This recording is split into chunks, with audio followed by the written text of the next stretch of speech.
আজি মই এটা ধুনীয়া সাধু কওঁ। এখন দেশত এজন সদাগৰ আছিল।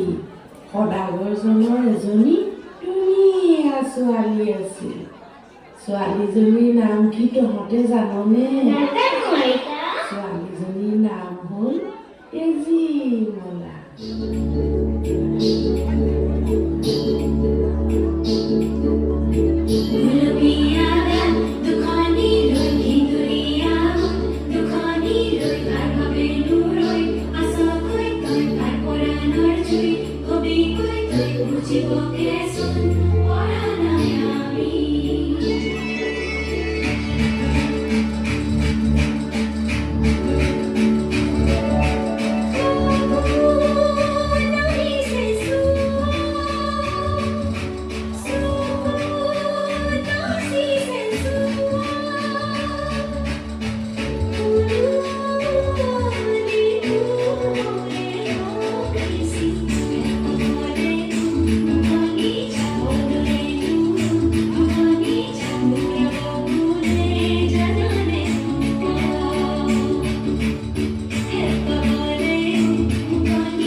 তেজীমলা, তেজীমলা, হেৰা তেজীমলা ঘৰত নাই নেকি?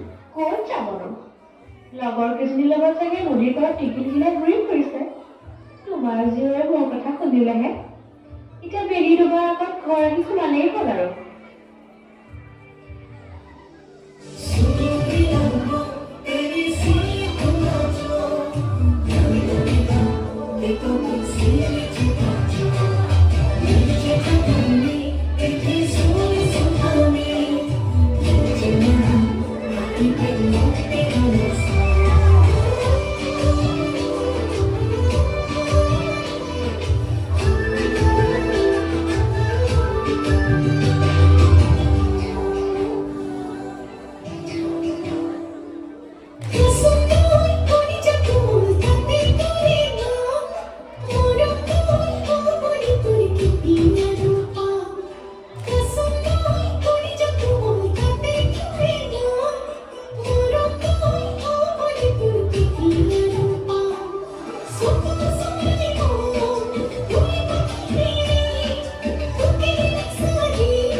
এদিনাখন সদাগৰে বহুত দিনৰ কাৰণে বেপাৰ বাণিজ্যৰ বাবে দূৰলৈ যাব লগা হ'ল।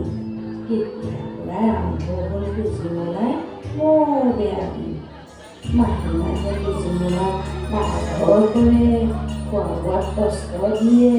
বেচেৰি তেজীমলাই বৰ কষ্ট পাবলৈ ল'লে। এই কাপোৰখিনি কিন্তু তই আজিয়ে ধুই শেষ কৰিব লাগিব। আৰু ভঁৰালত ধান আছে, তাৰ পৰা ধান উলিয়াই ৰ'দত দিবি। এই কামকেইটা যদি তই আজিয়ে শেষ কৰিব নোৱাৰিলি, ভাত নাপাবি কিন্তু, কৈ থলোঁ।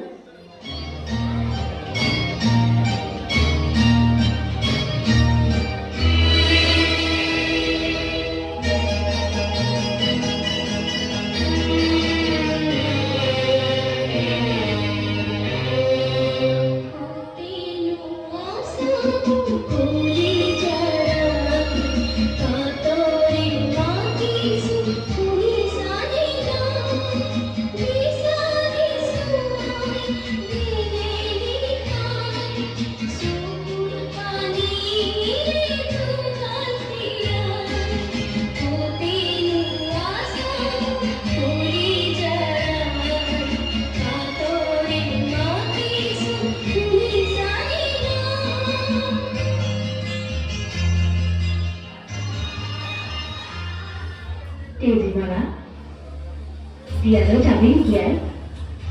যাওঁ নাই এইটো লওক এইটো মোৰ আহিব কাপোৰ বিয়াখন এই সাজেই পিন্ধিম চাবেই কিন্তু কাপোৰযোৰ যাতে একো নহয় একো নাই আইতা তেজীমলাক যদি মাহীমাকে ইমানেই বেয়া পাইছিলে তেনেহ'লে পাটৰ কাপোৰজনক কিয় দিলে ৰহ আপুনিজনী কাপোৰযোৰ মাকে এৰি দিয়া নাই নহয় কাপোৰযোৰৰ কাহিমাকে অঙঠা উজনি ইয়াত অনেক সোমাইছে কল্পনা কাপোৰযোৰ দেখোন নিজৰে দিলে মাহে কৰি দিয়ে সখী আৰু সোনকালে কি হ'ব একো নহয় দিয়া সখী তোমাৰ তাততো অকণো দুখ নাই নিগনিকেইটাই সেই কাপোৰযোৰ গুটিছে মায়ে বুজি পাব দিয়া তুমি চিন্তা নকৰিবা তুমি মোৰ এই কাপোৰ সাজ লোৱা এই কাপোৰ সাজে তোমাক যে বৰ ধুনীয়া লাগিব বাহ আজি তোমাৰ বিয়া খুব ফূৰ্তি কৰিম দেই ঐ লাজ লাগিছে নেকি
সৰ্বনাশ এয়া তই কি কৰিলি হা মোৰ আই দিয়া কাপোৰযোৰ তই এয়া দেখা কৰিলি আই মুদৰটো কৰিলে নিগনিকেইটাইহে কাপোৰযোৰ পিন্ধিলে তেজীমলা তই ইয়াত পৰিণাম পাবই লাগিব সাজু হৈ থাক সদাগৰলৈ বিয়া হৈছিলোঁ ৰাণীৰ দৰে থাকিম বুলি কিন্তু কতা সতীৰে যি তেজীমলাৰ বান্ধি হৈছো থাকিবলৈ তেজীমলা মাহীয়াৰ শাস্তি পাবলৈ সাজু হৈ থাক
তেজীমলা ঢেঁকী খাললৈ গ'ল ধান ৰান্ধিবলৈ আই ইমান ৰাতি আমি ধান পানী আৰু দেৰি মোৰ কুঞ্জনীৰ পেচাটো পালে তুমিহে যাবা এতিয়া এয়া মই ঢেকি দিম আৰু তোৰ ধান বোৱাই দিম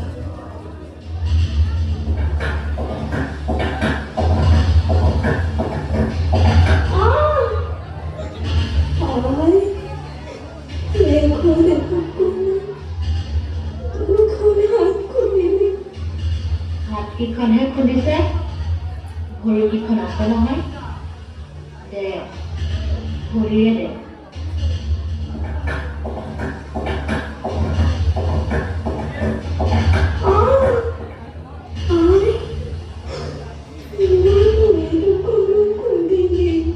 একো নহয় অ' কুঞ্জনী তোৰ মূৰটো আছে নহয় দে মূৰটোৱে দে Zombie